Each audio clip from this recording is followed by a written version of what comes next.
We're making New York strip steaks with crispy potatoes and a parsley sauce that is absolutely going to take this weeknight friendly meal to the next level. This is the kind of recipe that you just keep in your back pocket, and anytime you just need something comforting and delicious and easy to make, this is it.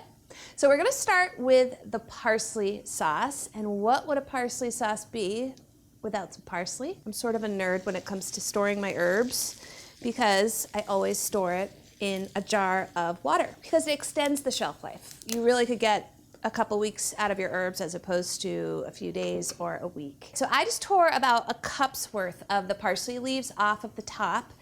You also could shave the parsley leaves off. That'll just ensure that you don't get too many stems in here, which can be a little bit bitter. And I'm just gonna add the leaves to the food processor. This is one of those sauces where literally everything gets dumped and processed. I just need a 1/4 cup of chopped red onion. So start by cutting off the root end and then cut right through the root end there. I'm just gonna use about 1/4. So I'm just gonna peel off that onion skin.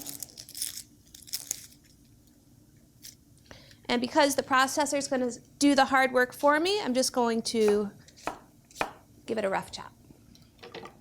So next up, we've got some garlic. Here we have about 4 cloves of garlic, but if you aren't a huge garlic fan, feel free to reduce the amount. It can be quite strong, but delicious. But I'm mincing the garlic ahead of time just to ensure I don't get a ton of, the chunks or big hunks of garlic in the sauce because it's not gonna be cooked. All right, now let's add some liquid. We've got some extra virgin olive oil. We've got a little bit of red wine vinegar for acidity, but I'm sure if you had, cider vinegar or distilled white vinegar at home, just go ahead and use that. I wouldn't use balsamic only because I think the dark color would make it look a little bit muddy. And a couple tablespoons of water, some salt, and finally, some red pepper flakes. Not too much, but you want it to say hello to you. All right, I'm gonna put the cover on and process this sauce until smooth, which will be about 20 seconds.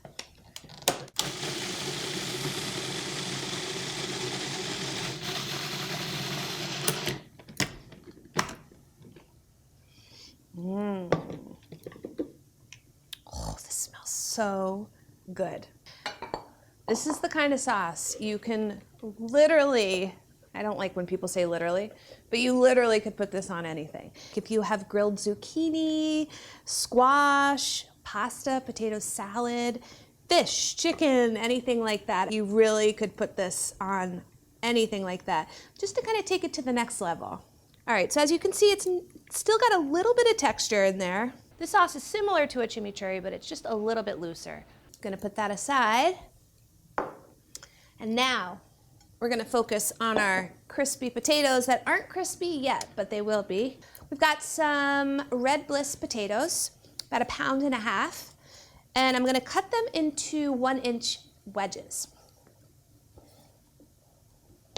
So, like 1/4. Sometimes you find these at the grocery store and they're huge. Red bliss potatoes are great for this recipe because you don't have to peel them. Again, it's a weeknight. I don't wanna be peeling 1.5 pounds of these. Who's got the time? Before we can get our potatoes crispy, we need to cook them about halfway through. So I'm gonna put these in the microwave with a little bit of oil, salt, and pepper. Now I use extra virgin olive oil pretty much on everything at my house. So I am gonna use that in here, but you also could use vegetable oil for these potatoes as well as the steaks in a little bit. So add some oil there, a little bit of salt, and some pepper. I'm gonna microwave the potatoes for 5 to 7 minutes, stirring occasionally until they just begin to soften, and I'm gonna cover the bowl. So we've got our steaks. We have 1-pound steaks. They're both 1 pound, and they are quite thick. They're about 1.5 inches to 1 3/4 inches. And let's just take a little look-see at these. They are quite thick, as I said, and that is intentional. We're gonna serve 4 people with these steaks. So what I wanna do is cut these 2 steaks into 4 steaks. It's super easy to do. Just cut it, literally cut it right in half. Go. I'm not going to trim these too much because I'm happy with the amount of fat that's on here. But if you find that the steaks you get at the store are, you know, surrounded by a good amount of fat, just be sure to cut it down to about 1/4 of an inch thick. So I'm going to wipe these with some paper towels just to wick away any moisture. It'll help to promote browning once it's in the skillet. I'm going to season it with some salt and pepper. Kosher salt is best. And season it all over. And a little trick, when seasoning meat, I like to keep a little bowl of pre-ground pepper that I just ground, because that way I'm not going back and forth and, you know, using the hands that have been contaminated, touching the pepper mill. All right, now I'll discard these. And now I just need to go grab the potatoes. Now I need to drain the potatoes because, as you can see, there's a little bit of liquid that has come out of the potatoes in addition to the oil and the salt and pepper. And like the steaks, we want to make sure that we're promoting as much browning as possible, setting these up for success in the skillet. So we need to drain them so that they're nice and dry. If I had added all that liquid into the skillet, it would have more stewed the potatoes as opposed to kind of getting them as crispy as possible. Let's head over to the stove.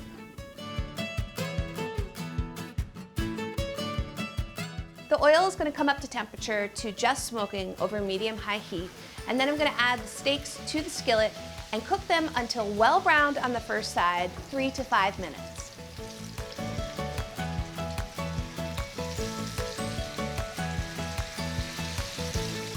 Now flip the steaks, reduce the heat to medium, and continue to cook the steaks on the second side for 5 to 7 minutes until they register 120 to 125 degrees for medium rare.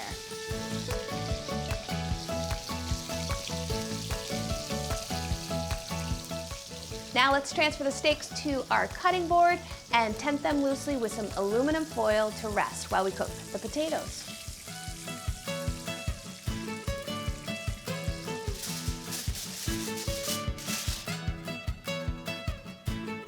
Now let's add a little bit more fat to the skillet. We already have a little bit in there from the steak. I'm gonna add 2 more tablespoons of oil and then cook the potatoes until well browned and crispy, about 10 minutes longer.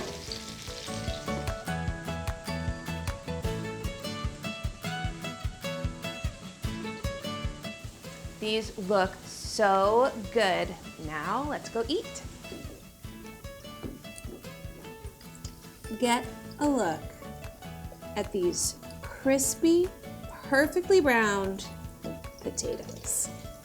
And what's best is that since they were cooked in some of the leftover rendered steak fat, they're gonna have a lot of that beefy flavor. And I am using this nonstick fish spatula, and that's because it has some nice holes. You could also use a slotted spoon, just because I want to keep that extra oil in the pan. Ooh. Our steaks have been resting.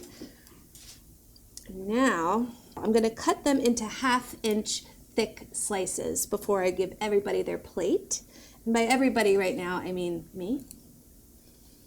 Look at this cook. It is a perfect medium rare. And you get the nice browning. Oh my goodness. You know what? I'm taking that slice. And this slice, a couple potatoes.